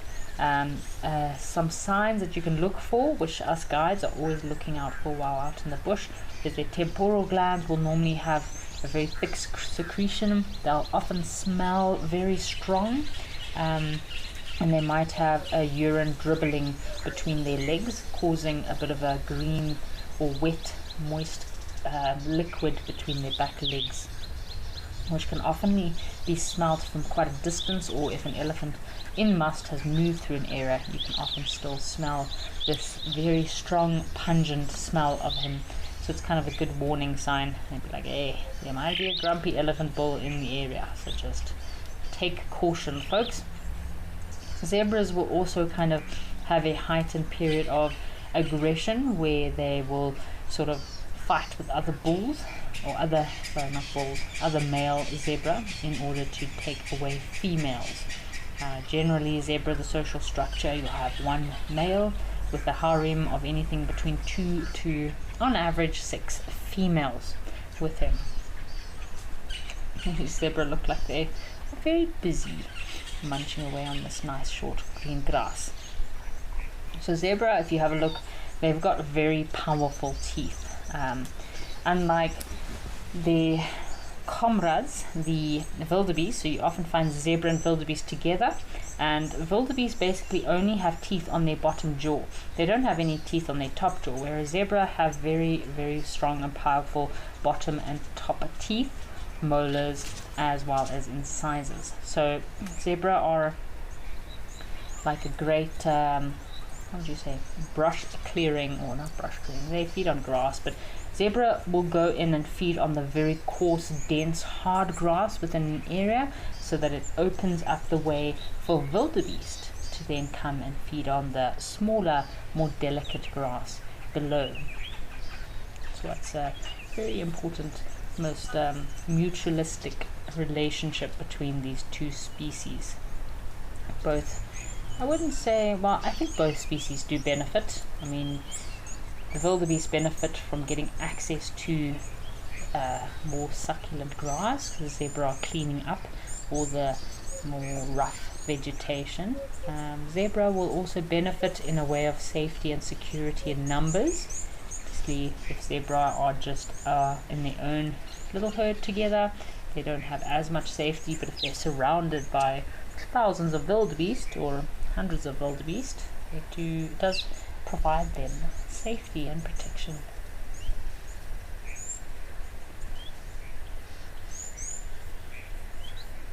Very busy munching away, these two zebra.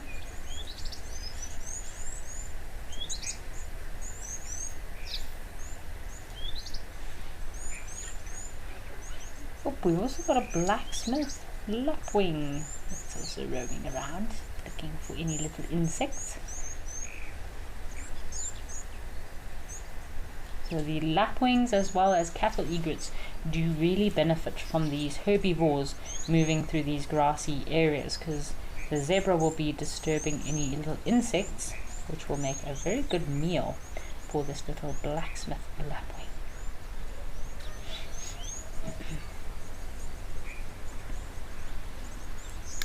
I've also got some oxpeckers. Oh, that oxpecker is really pestering the zebra, picking away at any ticks around its eye. Oh, imagine being poked in the eye by that oxpecker. It would not be a very pleasant experience.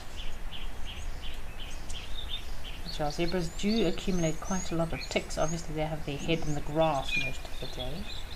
Just accumulate quite a lot of ticks, and especially around their eyes. Perfect soft skin which ticks do go for, that is difficult to be removed, because obviously with zebra they do allo-groom one another, so it's easy to remove ticks from their mane and body, but around the eye there it's quite difficult for them to get rid of ticks there. So it's a perfect little place for a tick to latch on and engorge himself.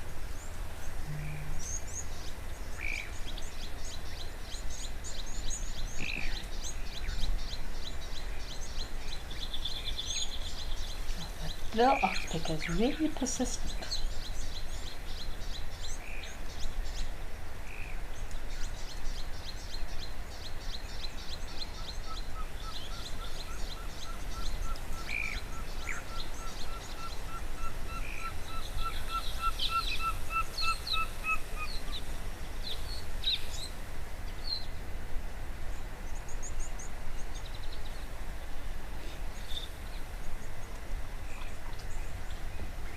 Apparently in Kenya, it is home to 3 zebra species: your plains zebra, which is Equus quagga, your Grevy's zebra, which is Equus grevii, and your mountain zebra, which is Equus zebra.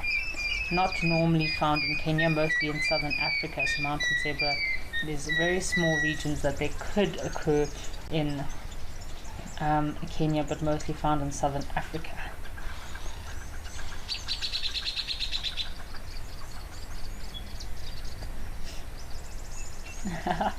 Maisha from SA says it looks like the zebra are wearing socks. Yes, it does look like they're wearing the socks, like zebra striped socks from Versus. Versus does very nice socks. I've got my own lucky zebra socks from Versus. I don't think you need much luck when it comes to zebra on safari, because generally zebra and giraffe are two species that you can find across most of your locations while on safari in Africa.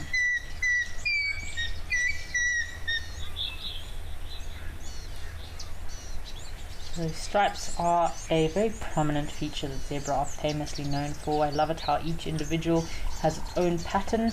It's very unique to every single individual, like our fingerprints, how we're different. Obviously the migration in the Masai Mara, Serengeti, zebra are part of this incredible great migration of moving seasonally between these two countries, with millions of zebra and wildebeest in these massive herds that'll be moving in order to seek fresh grass. Generally your plain zebra, I wouldn't say they are endangered or threatened. They're relatively stable, the populations, although within some areas they do have local threats, which include obviously habitat loss, threatened by poaching, drought, as well as habitat fragmentation. But generally most of your zebra species are stable.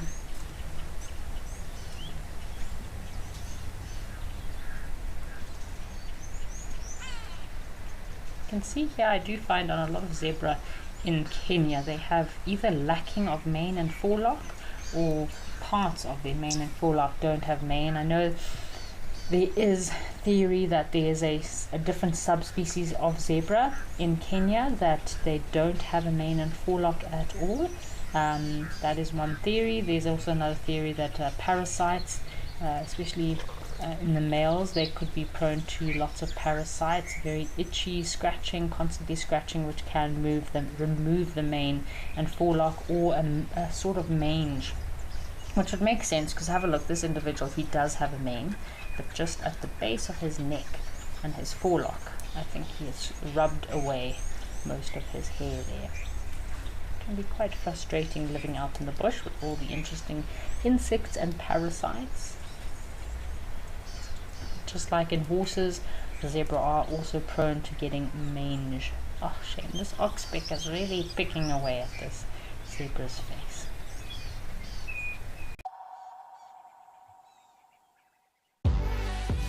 When nature calls, Maui is the only answer. Satisfy your wanderlust and take to the open road in one of our fully equipped motorhomes. Boasting a fridge, gas stovetop, AC and bathroom, our motorhomes are comfortable and spacious, making any self-drive adventure in the Kruger or garden route memorable. Whether you travel alone, as a couple or the whole family, Maui has a motorhome for you. Maui, home where you roam.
My full name is Mpomu Tusitikani. Best part of my job is coming to see nature. Worst part of my job is logging. That's the worst thing ever, because you have to log amount of footage. You sit in front of that computer and yeah, you think of deleting the footage, but no, they need the footage. If I want a camel, probably a soccer player. I know some people don't believe me, but I'm very good, and I'm very fast. When adventure calls, answer with Brits. Take on Southern Africa's most breathtaking landscapes from behind the wheel of a fully equipped 4x4 or SUV. From tents and bedding to a fridge and full kitchen gear, everything you need is already on board. And with 24-hour roadside assistance, you're free to go further and explore with confidence. Open roads, total freedom, no limits, just the journey ahead. Brits, equipped for adventure.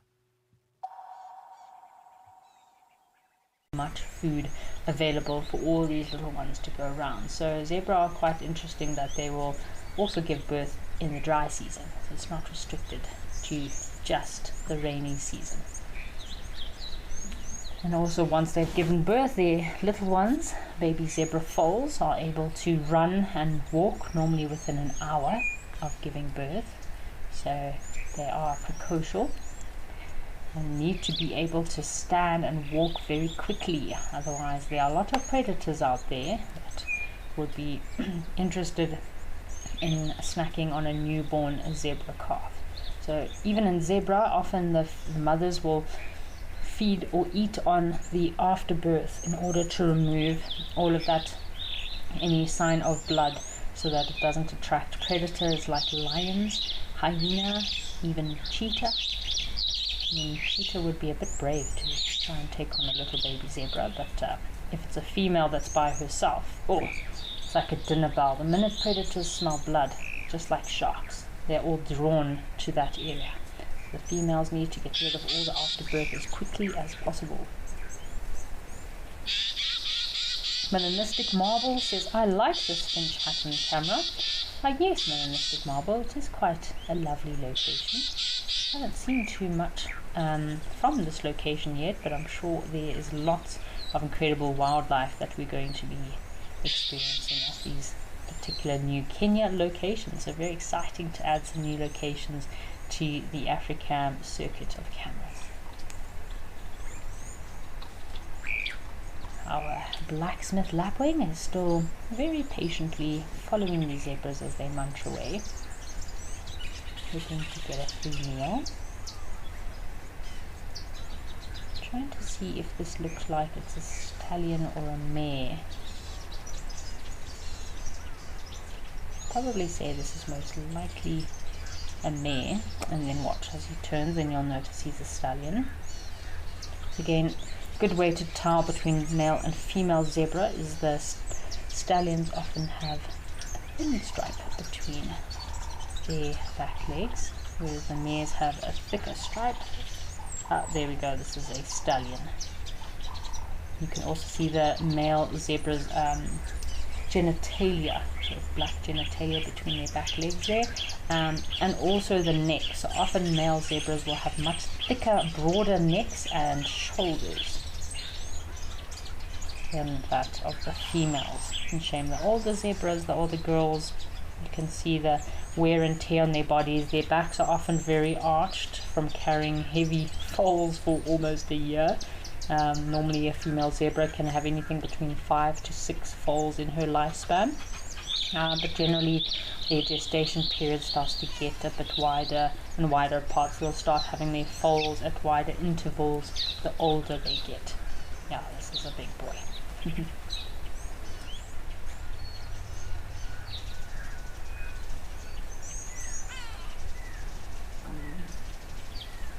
We've got a last few comments. Harriet says, thank you, Kerry and MC, for lovely cooling time at Live at the Waterholes. See everyone at Mara Live on the Sunset Drives. Melanistic Marble also sent through a comment. Thank you, Kerry, and all the Wild Earth African team. Bye for now, everyone. Thank you so much for joining us today, folks. It has been a great day joining you live at the Waterhole. I always enjoy these Live at the Waterhole moments. You never know what you're going to see. I believe Kelly had an epic sighting last weekend. I think she watched a live hunt. The lions were hunting. So again, very exciting. Never know what's going to happen. For me, that will be all for today, folks. And thanks from the Wild Earth crew. Have a lovely weekend.